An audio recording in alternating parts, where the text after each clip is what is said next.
Okay. ఒక వస్తువుని తయారు చేయడం ఒక ఎత్తైతే, దాన్ని కస్టమర్ దాకా తీసుకెళ్లడం ఇంకో ఎత్తు.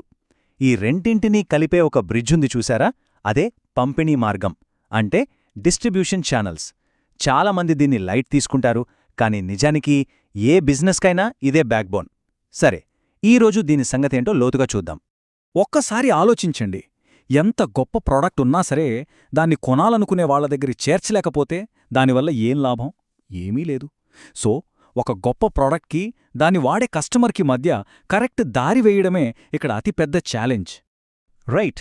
మన ప్రయాణంలో మొదటడుగులోకి వచ్చేశాం. ముందుగా ఈ డిస్ట్రిబ్యూషన్ ఛానల్ అనే కాన్సెప్ట్ను సింపుల్గా అర్థం చేసుకుందాం. చాలా సింపుల్ కదా. ఒక ఫ్యాక్టరీలో తయారైన వస్తువు మన ఇంటిదాకా రావడానికి ఎన్ని దారులు దాటుతుందో ఆ దారులన్నింటినీ కలిపి డిస్ట్రిబ్యూషన్ ఛానల్ అంటాం.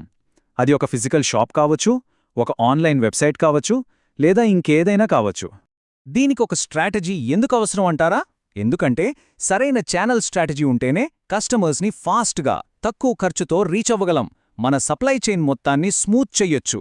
అన్నిటికన్నా ముఖ్యంగా ఒకే ఒక సేల్స్ సోర్స్పై ఆధారపడకుండా బిజినెస్ని రకరకాల మార్గాల్లో విస్తరించుకోవచ్చు. అయితే ఒక ప్రోడక్ట్ మార్కెట్లోకి వెళ్లడానికి అసలు ఎన్ని రకాల దారులున్నాయో ఒకసారి చూద్దాం పదండి. మన ప్రయాణంలో ఇది నెక్స్ట్ స్టెప్. సరే, ఇక్కడ చూడండి. మనకి రకరకాల ఛానల్ ఆప్షన్స్ ఉన్నాయి. ఫర్ ఎగ్జాంపుల్ రీటైల్ అంటే మనకు తెలిసిన షాపులు.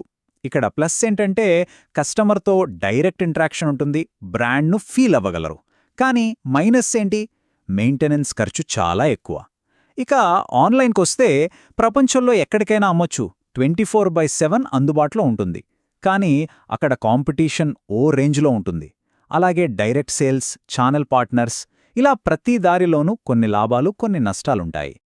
చాలా బిజినెస్లు ఎదుర్కొనే పెద్ద డైలమా ఇదే. ఫిజికల్ షాప్ పెట్టాలా లేక ఆన్లైన్లో అమ్మాలా? ఈ స్లైడ్ ఆ రెండింటి మధ్య ఉన్న తేడాను క్లియర్గా చూపిస్తోంది. ఒకవైపు షాప్ పెడితే కస్టమర్కి గొప్ప బ్రాండ్ ఎక్స్పీరియన్స్ ఇవ్వొచ్చు, కానీ ఖర్చులు ఎక్కువ. మరోవైపు ఆన్లైన్లో మార్కెట్ చాలా పెద్దది, కానీ అక్కడ పోటీ తట్టుకోవడం కష్టం. మన ముందు ఇన్ని దారులున్నప్పుడు వాటిలో మన బిజినెస్కి ఏది బెస్ట్ అని ఎలా తేల్చుకోవాలి? ఇప్పుడు ఆ డెసిషన్ తీసుకునే ప్రాసెస్ ఏంటో చూద్దాం. కరెక్ట్ ఛానల్ ఎంచుకోవాలంటే ఈ 5 పాయింట్సు చాలా ముఖ్యం.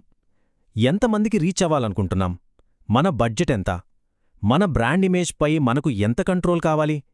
ఎంత ఫాస్ట్గా మార్కెట్లోకి వెళ్ళాలి? భవిష్యత్తులో ఎంత వేగంగా ఎదగాలి? ఈ ప్రశ్నలకొచ్చే సమాధానాలే మనకు దారి చూపిస్తాయి. ఈ చార్ట్ చూస్తే మనకింకా క్లియర్గా అర్థమవుతుంది. చూడండి, ఒక లగ్జరీ ప్రోడక్ట్ ఉందనుకోండి, వాళ్లకు బ్రాండింగ్ మీద కంట్రోల్ చాలా ముఖ్యం. అందుకే సొంత షోరూంలు పెడతారు. అదే ఒక బడ్జెట్ ప్రోడక్ట్ అయితే వాళ్ల ప్రయారిటీ ఖర్చు తగ్గించడం. అందుకే హోల్సేల్కి వెళ్తారు. ఇక కొత్త టెక్ గ్యాడ్జెట్ విషయానికొస్తే వీలైనంత త్వరగా జనాల్లోకి వెళ్ళాలి. అందుకే వాళ్ళు ఆన్లైన్ మార్కెట్ ప్లేస్లను ఎంచుకుంటారు. అంటే ప్రోడక్ట్ని బట్టి మన ప్రాధాన్యతలు మారిపోతాయన్నమాట. Right, channel ఎంచుకున్నాం. మరి నెక్స్ట్ ఏంటి? దాన్ని అమలు చెయ్యాలి. మనం ఇప్పుడు ఇంప్లిమెంటేషన్ అండ్ పర్ఫార్మెన్స్ ట్రాకింగ్ అనే ఫైనల్ స్టేజ్కొచ్చేసాం. ఈ అమలు చేసే ప్రాసెస్ని 3 సింపుల్ స్టెప్స్గా చూడొచ్చు. ఫస్ట్, మనకి కావలసిన వేర్హౌసింగ్, డెలివరీ పార్ట్నర్స్, ఇలా లాజిస్టిక్స్ అంతా సెట్ చేసుకోవాలి. తర్వాత మనం సెలెక్ట్ చేసుకున్న మెయిన్ ఛానల్ని లాంచ్ చేసి మార్కెటింగ్ మొదలుపెట్టాలి.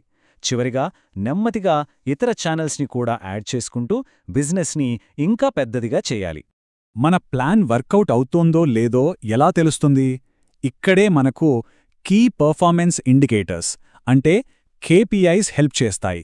సింపుల్గా చెప్పాలంటే ఏ ఛానల్ నుండి ఎంత డబ్బు వస్తుంది, ఒక కస్టమర్ని సంపాదించడానికి ఎంత ఖర్చవుతుంది, అసలు ఆ ఛానల్ వల్ల మనకు లాభం వస్తోందా లేదా, ఈ నంబర్స్ మనకు క్లియర్ పిక్చర్ ఇస్తాయి.